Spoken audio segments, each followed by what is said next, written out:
নমস্কার বন্ধুরা, আমি এসে গেছি রাই কিচেন থেকে। আপনারা কীরকম আছেন? আমি ভালো আছি।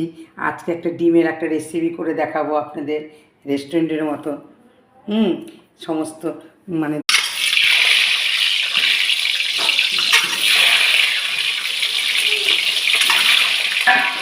একটু হলুদ গুঁড়ো দেবো,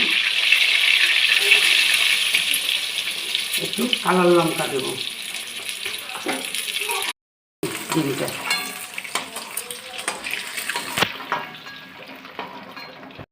পেঁয়াজ কুচি দিয়েছি, পেঁয়াজ কুচিটা দিয়ে দিলাম।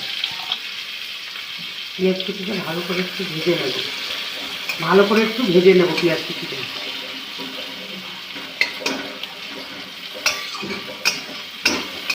এলাচ, দারচিনি, স্টার দিয়ে দিলাম। আদা রসুন পেস্ট দিয়ে দিলাম 1.5 চামচ।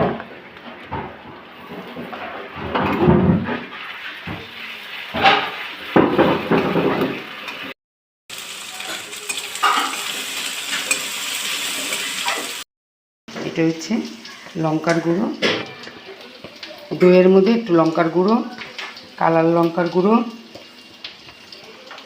দিয়েছি, ধনের গুঁড়ো দিয়েছি, জিরার গুঁড়ো,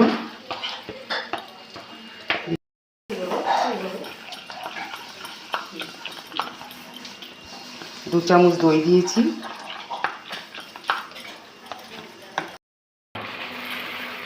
টমাটো বাটা দিয়েছি, 2টো টমাটো পেস্ট করে নিয়েছি। এখন দইয়ের ওই যে মশলাটা এটা দিয়ে দিচ্ছি। এখন 2 মিনিট 3 মিনিট একটু কষিয়ে জল দিয়ে দেবো, কম কম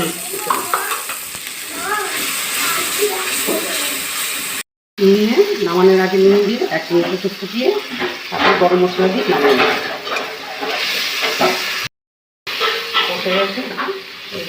2-3 মিনিট ফুটিয়ে নামিয়ে দেবো, ডিম দিয়ে নামিয়ে দেবো।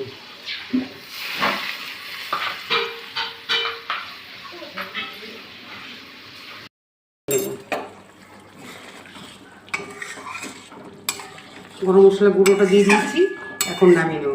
অনেকে একটু ঝোলও রাখতে পারেন, কেউ একটু মাখা মাখাও রাখতে পারেন। আমি একটু ঝোল ঝোল রেখেছি, এখন নামিয়ে নিচ্ছি। আপনারা খেয়ে দেখবেন, খুব ভালো। গরম গরম ভাতের সাথে খাবেন, খুব ভালো লাগবে। দিয়ে দিচ্ছি, গরম ভাতের সাথে, গরম পরোটার সাথে ভালো লাগবে, রুটির সাথে ভালো লাগবে। ভালো লাগলে আমার পাশে থাকবেন, হ্যাঁ, সাবস্ক্রাইব করবেন, লাইক করবেন।